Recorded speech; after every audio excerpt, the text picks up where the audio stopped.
So welcome to SNU UC San Diego webinar.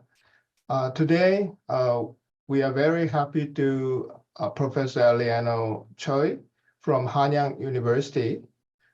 She's going to talk about the effects of recession on higher education and early labor market outcomes. We have excellent discussant from Brandeis University, who is Jawon Choi. And we are also very fortunate to have the paper's co-author, Ji-Soo Hwang, who is visiting UCSD. She's a professor at Seoul National University. Okay, so participants, you can leave your comments or questions anytime during presentation by using a Q&A box. You can find the Q&A button at the bottom of the Zoom screen. Okay, let me introduce a little bit more about the presenter today, Eleanor Choi. She's a professor at Hanyang University in Seoul, South Korea. She's also research fellow at Institute of Labor Economics, IZA. Before joining Hanyang University, she was research economist at Bureau of Labor Statistics, BLS, in the US. She received her PhD in economics at Princeton University, and she did her undergraduate at Seoul National University in economics. Her fields of interest is labor economics and economics of education. She has been working on various topics regarding education system in Korea and unemployment, and she has been working on this long-term impact of the Asian financial crisis. They had one earlier paper, and this is, I believe, this is one follow-up. Okay, let me introduce our discussant, Jawon Choi. Professor Choi is an assistant professor in economics at Brandeis University. She finished her PhD in economics at Princeton University in 2023, last year. She also did her master's at Princeton University, and she did BA, bachelor's degree in economics and mathematics at Brown University. Her research fields include labor economics, urban economics, and economic history. Okay. So, Eleanor, you have 20 minutes for presentation, and Jawon, you have 10 minutes for discussion. Again, let me remind participants, you can leave your comments or questions by using Q&A box. If the question is a clarifying question, I will deliver it to the presenter during the presentation, okay? So, Eleanor, you have 20 minutes. Oh, thank you so much, Chongmin, for the generous introduction. Let me share my screen first. And also full screen mode. So can you see my screen? Yeah. All right, so thank you so much for having me here. As Chongmin just mentioned, this is a joint work with Ji-Soo Hwang at Seoul National University and Haerim Son at the University of Seoul. Well, actually, not only Ji-Soo, but also Haerim is also here. So recently, there is an increasing concern that many economies are at risk of a recession in the upcoming years. And when we think about the impact of recession on individuals' human capital attainment, it is theoretically ambiguous whether recessions would increase or decrease human capital accumulation. And also, the dominant mechanism could differ by how old the individual was at the time of the recession. So for high school or college students who are old enough to work, reduced labor market opportunities may lead to increase in higher education, but at the same time, higher education may decrease because of lower household income or credit constraints. For younger children, their future educational attainment will be affected through the effect of recession on their parents or their neighborhoods. And children may be able to spend more time with their parents during a recession, which will be helpful for accumulating human capital. But also, the children may not be able to receive as much investments from their parents or from their community during a recession. So the overall effect and dominant mechanisms need to be investigated empirically, and that's what we do in this paper. So we study the effect of timing of exposure to a large-scale recession on educational attainment and early labor market outcomes. We focus on college choice, both at the extensive and intensive margins, and we also examine subsequent labor market outcomes, including employment and the characteristics of the first job. For identification, we leverage on economic shocks from the Asian financial crisis in South Korea, and we estimate an extended definitive model exploiting variation in age-ed exposure and regional labor market shocks. Oops, sorry. So here's a quick summary of the results. So we find that negative effects on four-year college education, humanities major choice, and the quality of the first job measured by wage, firm size, and white-collar status. And these negative effects are larger in magnitude for those who are exposed to the recession at a younger age, and especially below age 13. And we also provide suggestive evidence that the primary channels are non-monetary and broader neighborhood factors rather than household credit constraints. To discuss contribution of our work, let me briefly go over related literature. So there are two strands of literature that study recession effects on either educational outcomes or labor market outcomes. And most of previous studies only addresses contemporaneous effects or just focus on labor market, just focus on specific cohorts like labor market entrance or college entrance. So we fill the gap in the literature by examining age differential effects using more than 20 birth cohorts, and also looking at both the short run and long run outcomes. And by studying education and labor market outcomes in a unified setting, we can provide a more holistic picture of the recession effects. Our study is most closely related to the recent study by Stewart.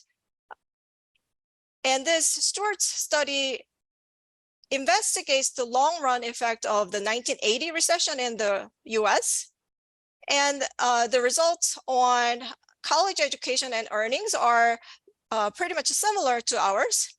But our study is differentiated from Stewart's study by providing evidence on various dimensions of outcomes to explore behavioral responses and possible mechanisms.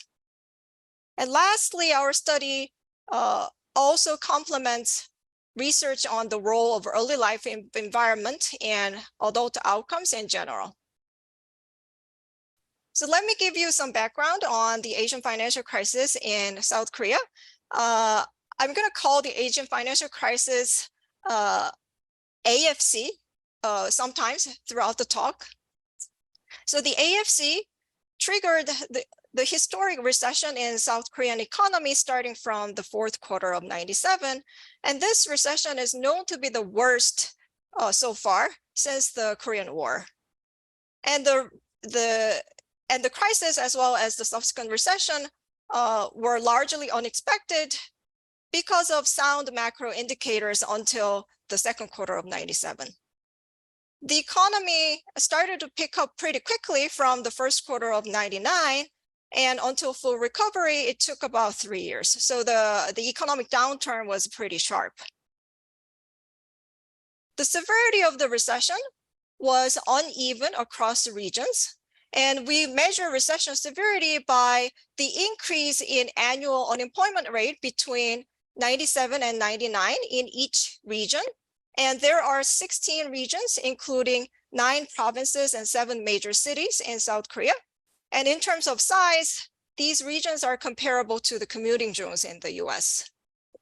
So as you can see in this figure, the impact of the recession was particularly large in the Northwest and also the Southeast area. So there is a high concentration of small and medium-sized firms in the Northwest area, and also the Southwest area is specialized in manufacturing and construction. So all these features of the crisis provide a very useful setting for identifying the causal effect of a recession. So let me briefly describe the data. We construct 2 analysis samples using data from the Census and the Youth Panel. So first, using the 2% sample of 2020 census, we examine educational attainment of around 370 individuals who were born between 68 and 97. And to further explore other college outcomes and labor market outcomes, we analyze youth panel data, which are yearly longitudinal data on a representative sample of youths in South Korea. And the structure is comparable to the national longitudinal surveys in the US. There are 2 completed panel surveys, YP 2001 and YP 2007, and they cover different birth cohorts. So we combine these 2 YP data sets to construct a sample of about 14,000 individuals who were born between 72 and 96. And each analysis sample is a link to the recession severity measure, which is the spike in the regional unemployment rate using the region of birth or the region at age 14. So based on across cohort and also regional variation, we estimate the following diff and diff model. So main treatment variables are the regional recession severity measure interacted with cohort dummies. And and the parameters of interest are the coefficients on these interaction terms, which is denoted by beta C. So beta C measures the effect of the recession on individuals who are age C in 97 relative to the reference group. So here, the reference group is the oldest cohort in each analysis sample. So for example, in the census sample, the reference group, the reference cohort is the 68 birth cohort who were 29 years old in 97. And by construction, the recession effect for the reference cohort is not identified in this regression model.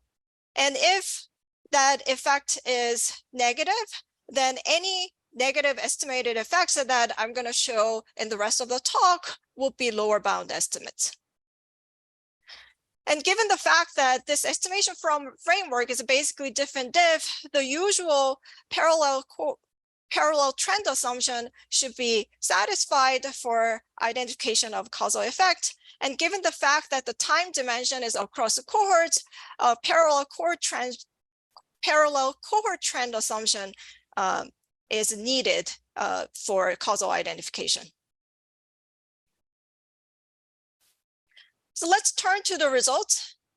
I'll show you, I will begin with recession effects on college education using the census data. So individuals from regions which are more severely affected by the recession are less likely to attend or graduate college compared to their peers in regions that are less severely affected by the recession. And these negative impacts are larger for those who are exposed to the crisis at younger ages. And these cohort patterns are mainly driven by a reduction in four-year college education, as you can see in these yellow graphs. And the magnitude of the effect is pretty large. So a 1 percentage point increase in the unemployment hike is leading to a reduction in college graduation rate by 5 percentage points for individuals who are under age 13 in 97, and by 2 percentage points for individuals who are age 13 or over in 97. And I would like to draw your attention to these very precise zero recession effect estimates for those who are exposed to the crisis at basically during their 20s, which is beyond the college going age. And this serves as a falsification test, suggesting no region-specific cohort trends confounded with recession severity. And on the intensive margin of college education, we observe that individuals who are more severely affected by the recession tend to shift away from humanities majors to STEM majors. So choosing more practical majors, as we can see in this table, can be seen as one form of behavioral response to mitigate the adverse effect of a recession on future earnings. And when we look at labor market outcomes, we find no effect on the extensive margin of employment probability, but this result is not surprising given the fact that the outcome variable here is whether the person has ever found a job.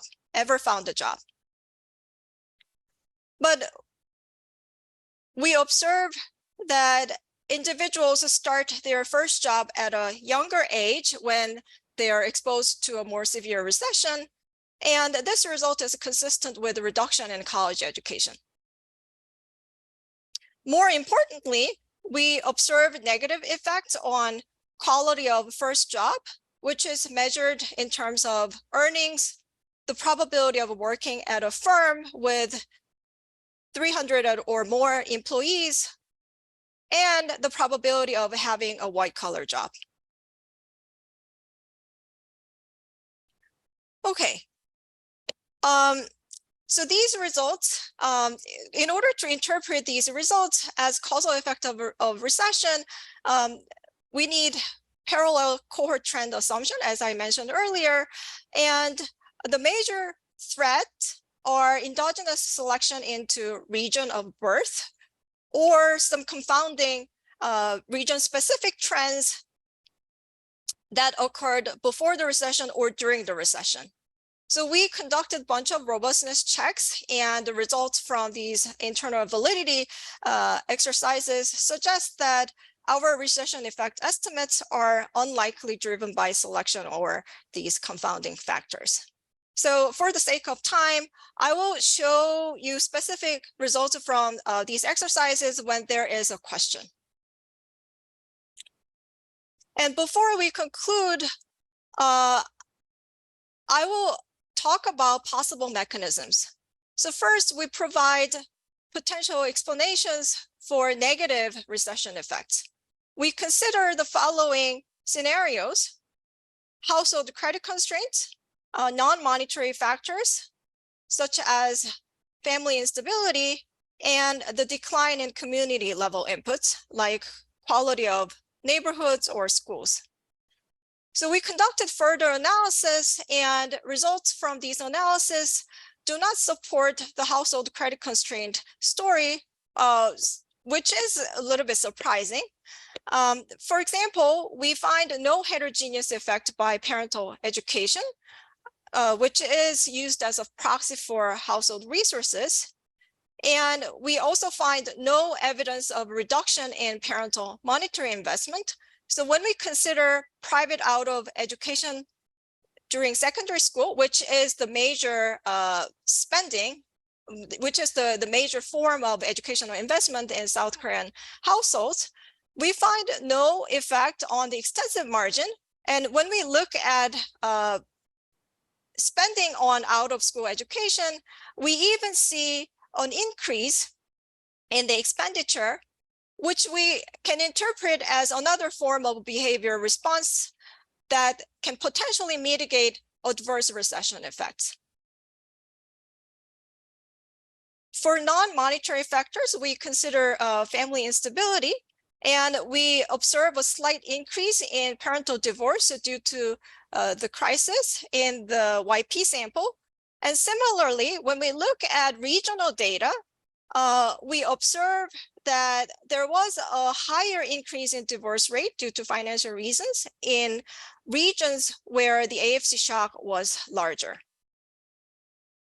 And for community level inputs, we consider government spending per capita on K-12 education, and again using regional data because we didn't have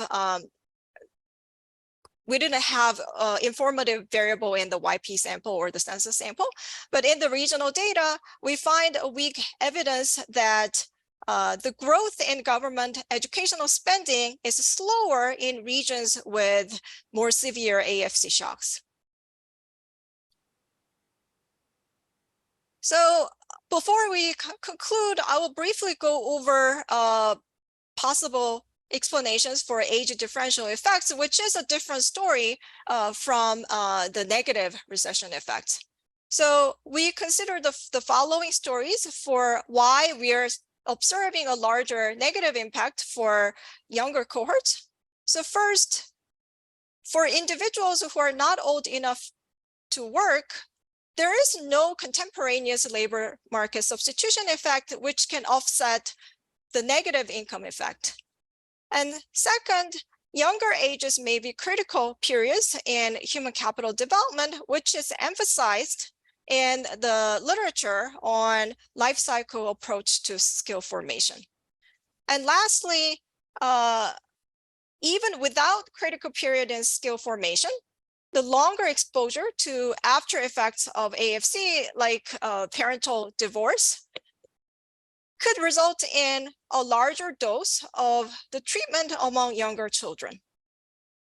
So in summary, individuals who are more severely affected by the recession are less likely to attend or graduate from college and tend to have lower quality first job. And the magnitude of the negative impact is twice as large for those who are exposed to the shock under age 13 compared to the older cohorts. So let me conclude with two policy implications based on our study. First, to reduce the cost of business cycles, promoting human capital investment among younger cohorts may be just as important as immediate stimulus measures or active labor market policies, which are more focusing on older cohorts. And secondly, direct cash transfers to households alone may not be sufficient because non-monetary factors or resources at the local level is also important. So I'll stop here, and I look forward to Jawon's discussion and questions from the floor. Thank you. Well, thank you so much for the nice introduction and inviting me as a discussant. And I also want to thank Eleanor and Jisoo and Hanyang for this super interesting project. So I'll jump right into the discussion. And to give you a brief summary, this paper really looks into the long-run effect of recessions on education and early labor market outcomes using the setting of a sharp and unexpected recession from the 1997 to 1998 Asian financial crisis in South Korea. And like Eleanor, I'll call this as the AFC.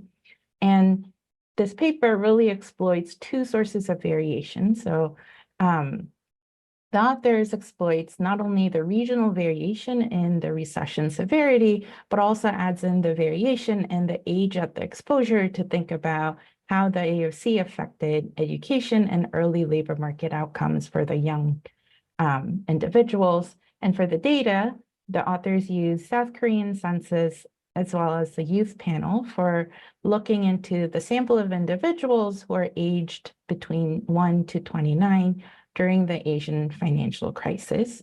And I think this paper really makes an important contribution. So like Eleanor said, really the literature of long-run effect of recessions on educational and labor market outcomes are relatively new literature. Of course, there are some papers and literature discussing the long-run effect of, local economic condition on education has been there, but really sometimes these literature will find mixed results. And oftentimes these papers won't look into comprehensively both educational and labor market outcomes, as well as kind of the cohort level analysis. So I think this paper really adds to this important empirical literature. And I think what adds to beyond this relatively new empirical evidence is that this paper really brings in new data sources to investigate novel mechanisms, including not only the monetary, but also non-monetary responses to the recessions, like how did individuals change and adjusted their college major choices, and how did the family adjusts the private education spending, and also think about the mechanism in terms of why there was a long-term decline in educational attainment in terms of thinking about, family instability and family structure, as well as some public education expenditure. So this paper is really packed with a lot of different analysis on different dimensions of or margins of adjustment, but I wanted to just lay out several key and main results. So this paper finds that there was a decrease in years of schooling, and especially there was a decrease in college attendance and graduation rate.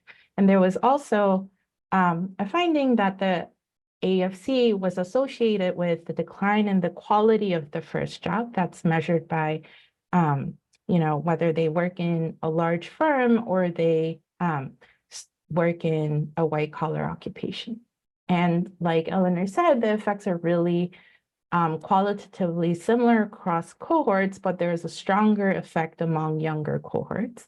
And again, the paper really suggests the potential role of family instability as well as public school expenditure that also responded to the AFC severity. So these are really novel mechanisms that are newly documented in the literature.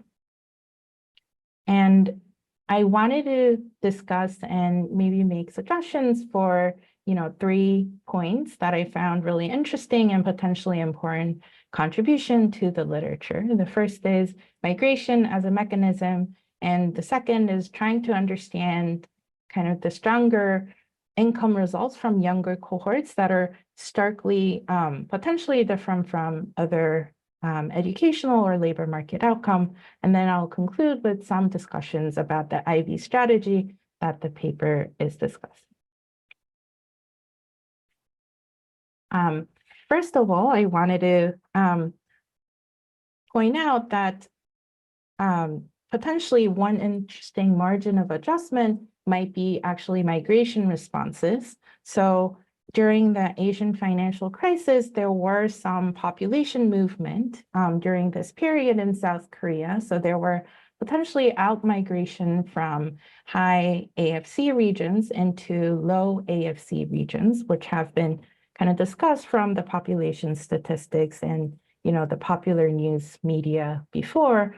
And I thought about whether can this decrease in educational attainment might be actually related or potentially driven by households' migration responses to this recession. And in order for this to happen, of course, potential condition will be that low AFC regions on average have worse access to education, like schools are farther away from individuals' households, or they have less access or resources for the private education and so on. So combining these two potential patterns, maybe there might be an interesting mechanism that ties migration with the educational and labor market responses to the recession. And I think in general, long-term recession literature doesn't really extensively discuss this. For instance, Brian's paper about the 1980 to 1982 recessions don't really discuss this migration mechanism extensively. So I thought that would be an important contribution if the authors could delve into this issue a little bit more further. And I was just wondering, can we confirm these patterns from the data? So I think the 2 bullet points that I mentioned in Korean context are qualitatively already documented, but to show this in the data and potential evidence of migration as a mechanism for decreased education or labor market outcomes would be super interesting finding.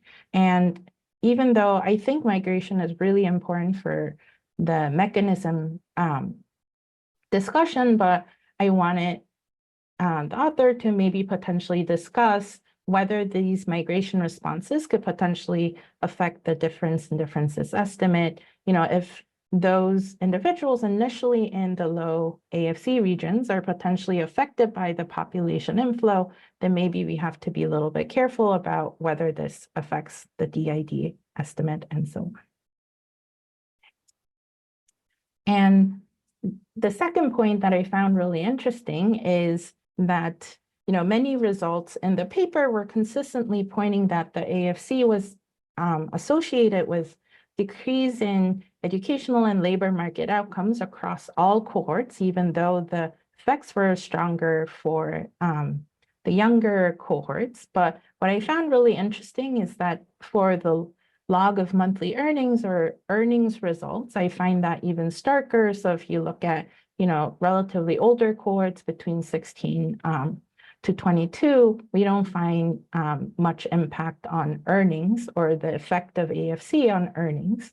So I thought, this will be super interesting to see and document why that might be the case.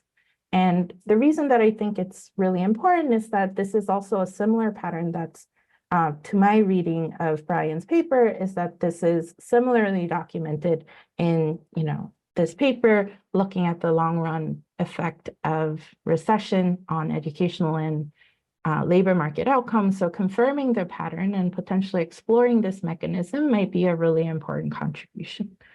And what I found really interesting is that this graphical pattern of log monthly earnings that, that potentially between 13 to 22, they have relatively muted responses or effects on earnings might be coinciding with the graphical patterns when it comes to, the 4-year college attendance.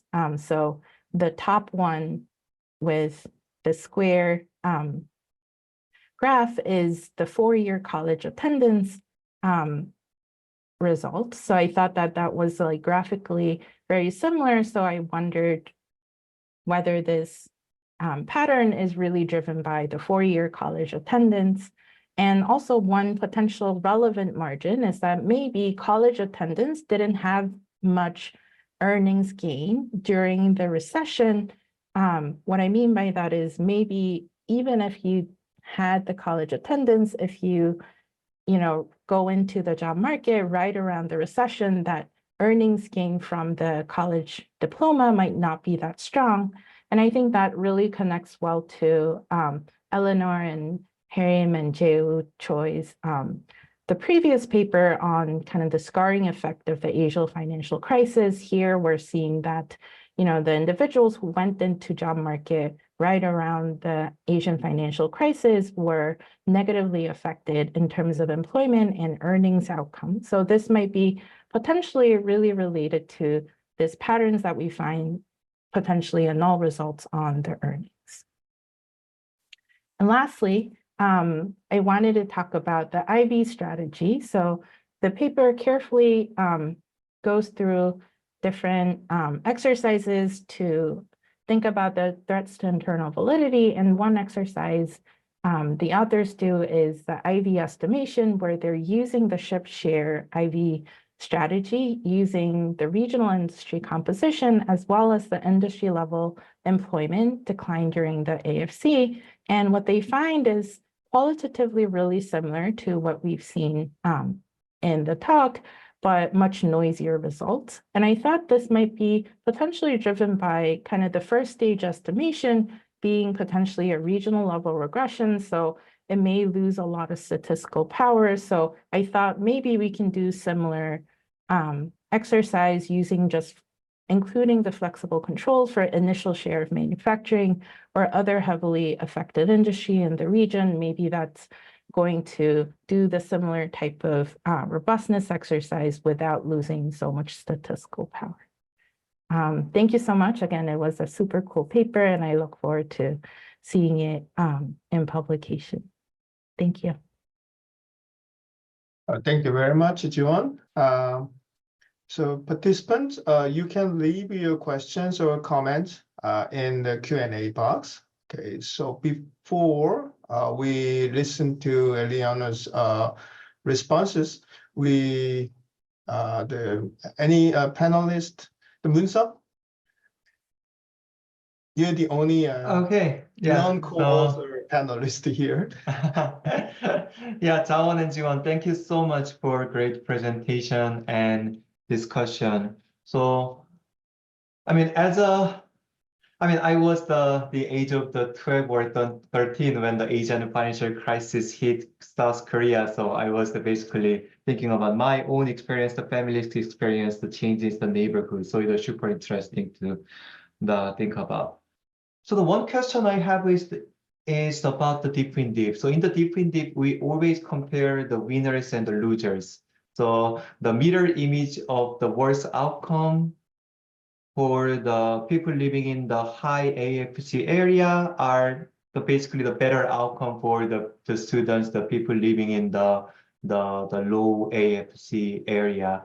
So I wonder if the aggregation is possible in this setup that allows us to tell how many college graduates we have lost by the Asian financial crisis. It may be beyond of the scope of this paper, but I wonder if that aggregation is possible. Okay. I have some questions too. First,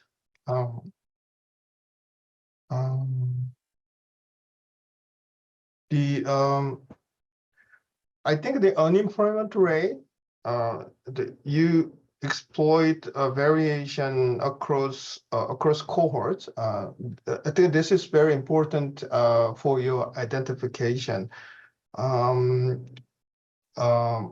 across the regions. But my question is, because I assume you don't know the exact place they reside in when the Asian financial crisis happened. You only know the birthplace. So the birthplace and the place at the age of Asian financial crisis are not equal. So, but for younger cohorts, the measurement errors are less severe, right? I guess. So that's one of the reasons why you have attenuated estimate for older cohort, but younger cohort you have more precise estimates. So this is related to Jawon's migration comment. So you should look at the migration patterns by cohort around Asian financial crisis. That's one question. And another, I have another suggestion is that do you have the cohorts born after Asian financial crisis? Then you may want to use, because you look at the age 1 to older, but you may want to look at the those who are born after Asian financial crisis, this is potentially another good placebo test group or control group. And I'm a little bit concerned about this regional variation in unemployment rate because I just saw your map, and then the crisis severity is higher in larger cities, larger and metropolitan cities. So maybe there are some unobservable differences between small, medium-sized cities and larger cities in terms of like a college advancement and so on. Okay. And I'm a little bit surprised you didn't do heterogeneous analysis by gender, because in your first paper, you guys focused on the gender differences. Okay, that's all. Okay. Eleanor, you can respond. Okay, thank you so much for the great discussion and very lightning questions. So let me respond to some of the questions, and I guess for the rest, we should probably implement your suggestions. So first, about the migration response, which was one of the key points made by Jawon and Jongmin. So we did look at a migration response, well, sort of the recession effect on migration. So although the estimates are very noisy, but we found that we found a pattern that the migration, actually the probability of moving it has increased due to the AFC, and we find that these people who are impacted by the AFC tend to move to a metropolitan area, although the estimates are insignificant. But we didn't find the pattern that they are more systematically moving to the moving to the Seoul metropolitan area or to the Seoul, the capital city.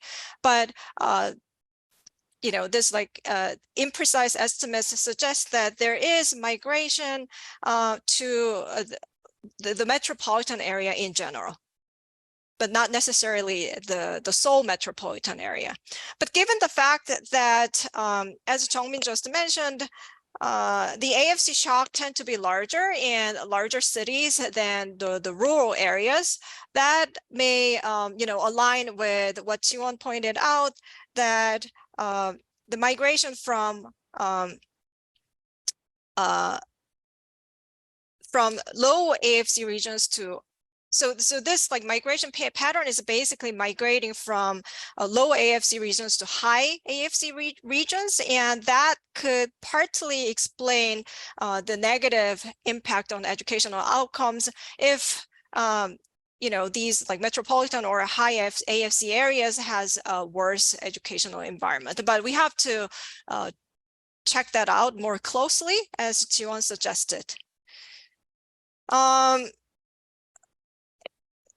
And regarding Jawon's second point of how to interpret the across cohort patterns on the earnings, the recession effects on earnings, we agreed that these cohort patterns for labor market outcomes are not as distinct as for the patterns for educational outcomes.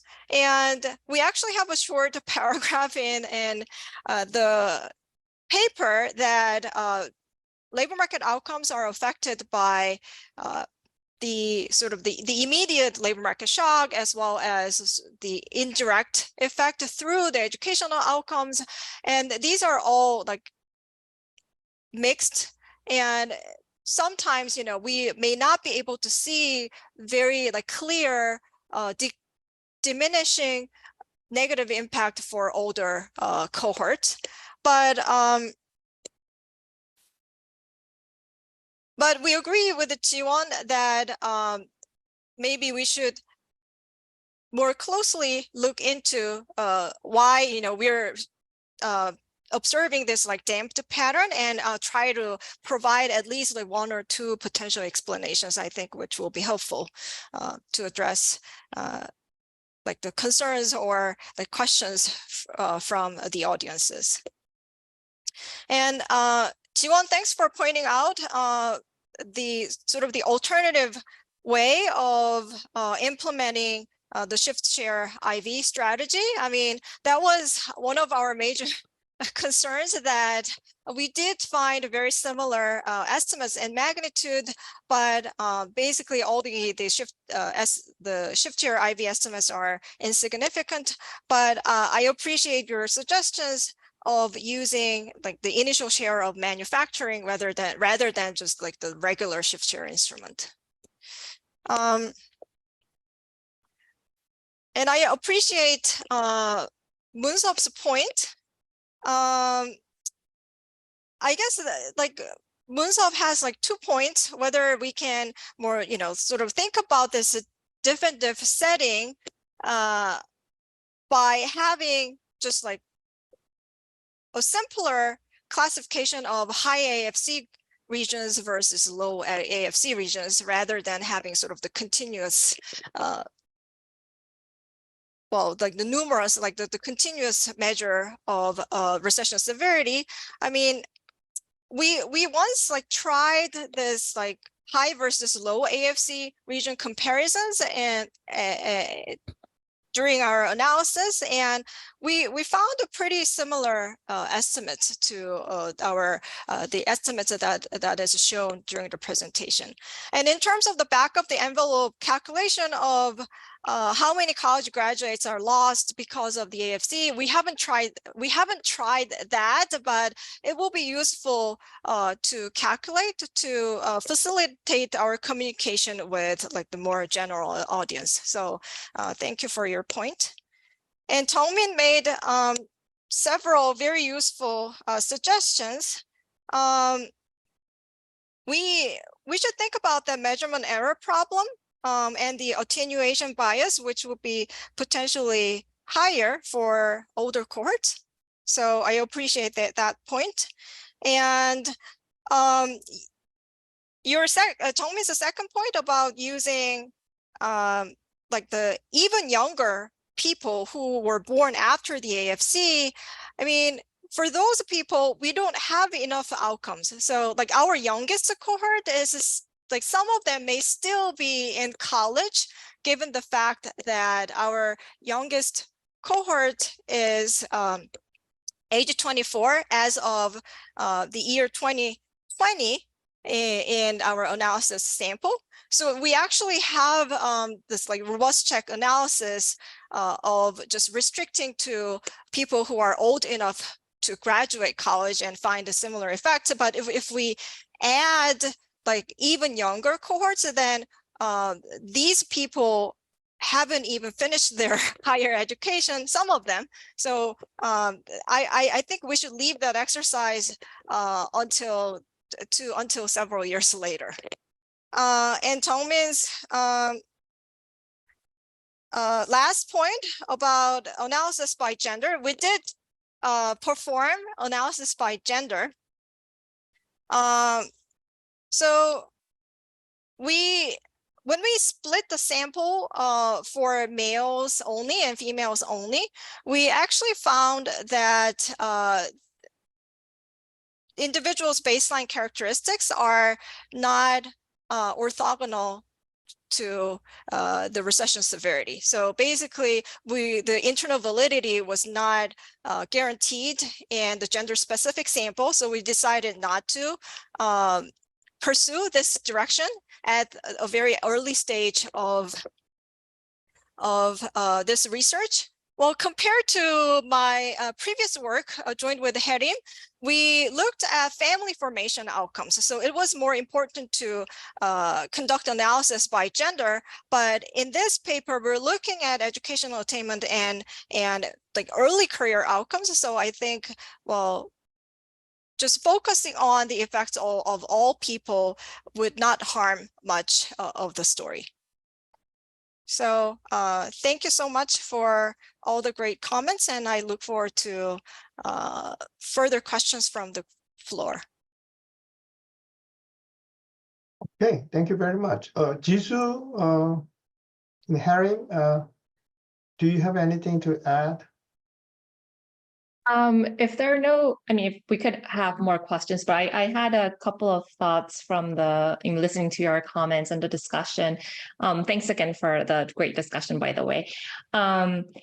Regarding Jungmin's question about the birthplace, I think in the YP data, at least we're using region at age 14. So I think the fact that we find very similar results when we use the YP and the census, that could kind of address that question.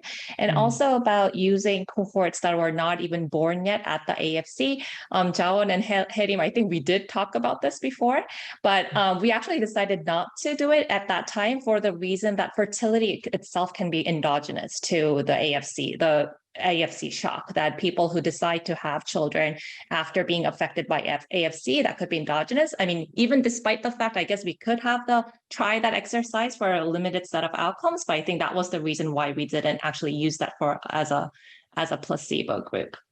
Yeah, if Harim wants to add more comments. I think I'm good. I think we generally addressed and thank you for the great discussion actually from both Jawon and then also from our panelists. Thank you. So I think it would be great if we can get more questions from the floor as well. So yeah, I think I can wrap it here. Okay, Moon-seop? Okay, thanks.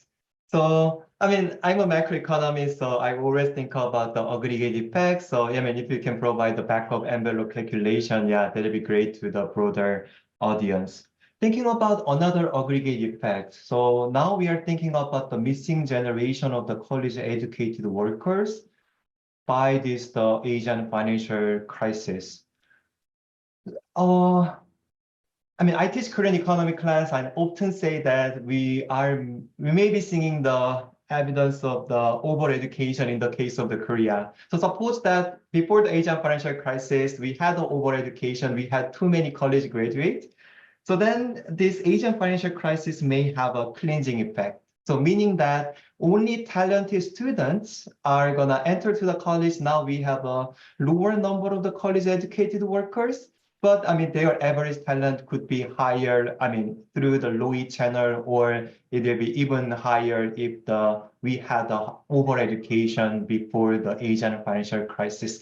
Again, beyond the scope of the current paper, but yeah, I wondered if there has been any the cleansing effect by having the less number of the college-educated workers as an outcome of the recession. So I guess Moon-seop's point that he just made is related to his earlier point of how many college graduates are lost during the Asian financial crisis. But another layer that Moon-seop just added is like, what would be the selection pattern of those who are missing the college education due to the Asian financial crisis? So I think it's a very interesting and deep question to think about.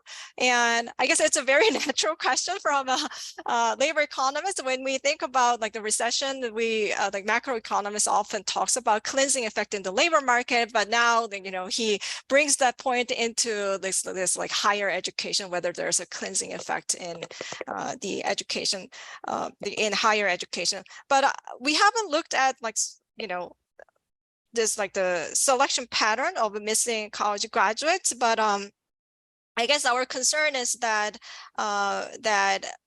those who are, you know, not necessarily negatively, well, I guess our concern is that those, if the negatively selected people are not getting higher education, then is it, well, it's sort of like related to more normative question, but is it good or bad? And especially when these people are from like lower, like the disadvantaged background, then it's like it's related to more complicated questions, and also touches on like the normative questions where we're a little hesitant to go into. But thanks for making the interesting point. But did you do heterogeneous analysis by parental income or parental education? Yes, we did, and we actually found no heterogeneity by parental education level. Because So maybe that will Mhm. be that can partly address Munsuf's question. Thanks for pointing that out. Mhm. Mhm. So I guess the selection pattern is not distinct in terms of the recession effect by individuals' background. So one last question is, I don't remember you explained this before already, but this moving from humanities and social science to STEM, how do you explain this? So we interpret the result as the change in people's choices, choosing like more practical majors, because basically the college quota for each major is like set by the government in South Korea. So like it's not sort of the supply side effect, but we interpret that as the demand side response. But the quotas by fields highly regulated by the government. So you may want to look at the supply side changes also, because this is probably I'm wrong, but I think that unless there are supply side changes, I don't see the composition change is possible. So we were also concerned about sort of the change in the quota in each region over time. And actually, at one of the seminars, someone pointed that out, and we like in one of our internal validity checks, we control for region-specific cohort trends. And that can partly, probably not entirely, but we hope that that can partly address that concern. And we found this very similar estimates. Okay, thank you very much. So in 1998, I was a graduate student. I was about to leave for the US to study my PhD. The one cohort to be ahead of me, they affected by the shock severely, and they actually changed their money exchange rate like 2,000 Korean won. I changed it like 1,200, something like that. So I think there is a huge discontinuity by 1 year. I think you're exploiting this shock very clever way. Okay, thank you very much, everyone. Thank you, the presenter and discussant and panelists and all participants. Okay, so this is it for today's event. Thank you very much.